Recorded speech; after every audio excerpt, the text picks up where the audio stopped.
সিলেটের শ্বেতপাথর শুধু একটি জায়গা নয়, এটা বাংলাদেশের প্রকৃতির এক অমূল্য উপহার।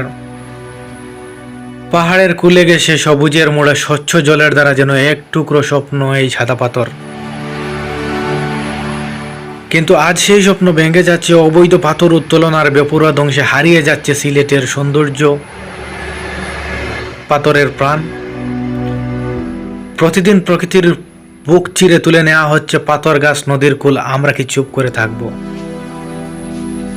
আমরা চাই অপরাধীরা পাক কঠোর শাস্তি, চাই প্রকৃতি ফিরে পাক তার আসল রূপ, যেন পাখির ডাক, নদীর স্রোত আর সবুজের পাহাড়ের নিঃশ্বাস আবার ভরে তুলে আমাদের ফুসফুস, আমাদের মন, সাদা পাথরের প্রাণ।